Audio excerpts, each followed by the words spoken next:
किसी समय की बात है, एक छोटा सा शहर था जहां लोगों की दुनिया सुबह की भागदौड़ और रात की थकान के बीच सिमटी हुई थी। इसी शहर की तंग गलियों में रवि नाम का एक 14 साल का लड़का अपने पिता के साथ एक पुरानी घड़ी मरम्मत करने वाली दुकान चलाता था। रवि के पिता बेहद हुनरमंद कारीगर थे, लेकिन नई तकनीक और डिजिटल घड़ियों के द्वार में उनकी दुकान धीरे धीरे बंद होने की कगार पर आ गई थी। रवि को घड़ियों से बेहद लगाव था। उसे लगता था कि हर पुरानी घड़ी में कोई न कोई अधूरी कहानी छिपी होती है, लेकिन हालात ऐसे थे कि दुकान का किराया देना तक मुश्किल हो रहा था। एक दिन जब रवि दुकान समेटने ही वाला था, तभी एक बुजुर्ग आदमी वहां आया।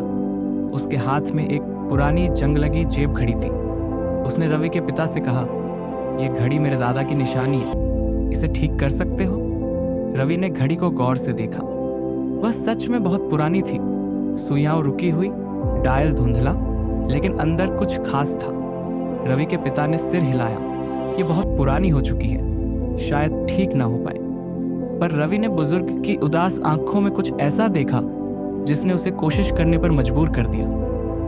उसने घड़ी को खोला और उसके हर पुर्जे को ध्यान से देखने लगा। जैसे ही उसने अंदर की प्लेट हटाई, उसकी आंखें फटी की फटी रह गईं कि भीतर एक छोटी सी चिट्ठी छुपी हुई थी, जिस पर सुनहरी स्याही से कुछ लिखा था। जिसे समय की कद्र होती है, समय उसी को मौका देता है। इस घड़ी के भीतर एक खजाने की कुंजी है। रवि ने चिट्ठी बुजुर्ग को दी। उसे पढ़ते ही उनके चेहरे का रंग उड़ गया। वे फुसफुसाए, यह मेरे दादा की लिखावट है, लेकिन खजाना। और बुजुर्ग ने मिलकर उस घड़ी के अंदर छुपी एक और प्लेट हटाई। वहां एक छोटा सा कोड लिखा था। कोड देखकर बुजुर्ग की आंखें चमक उठी। उन्होंने कहा, मुझे याद है, मेरे दादा हमेशा कहते थे कि असली दौलत घड़ी के अंदर छुपी होती है। वे दोनों एक पुराने हवेली नुमा मकान में पहुंचे, जो अब वीरान पड़ा था।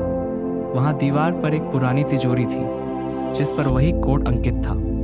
जब उन्होंने कोड डाला, तिजोरी धीरे धीरे खुल गई। अंदर पुरानी सोने की घड़ियां, कुछ पुराने सिक्के और एक दस्तावेज था, जो उस मकान की असली मालिकी का प्रमाण था। बुजुर्ग की आंखों में आंसू थे। ये मेरी पारिवारिक संपत्ति थी, जिसे मैंने खो दिया था। ये दस्तावेज मेरे पूरे परिवार को फिर से हमारा घर दिला सकता है। बुजुर्ग ने रवि और उसके पिता को अपनी नई घड़ी रिपेयरिंग कंपनी में शामिल किया। देखते ही देखते रवि की छोटी सी दुकान एक बड़ी वर्कशॉप में बदल गई। अब वह सिर्फ घड़ियां नहीं बनाता था, बल्कि लोगों को उनके खोए हुए समय की कद्र करना सिखाता था। समय की कद्र करने वाला ही जीतता है।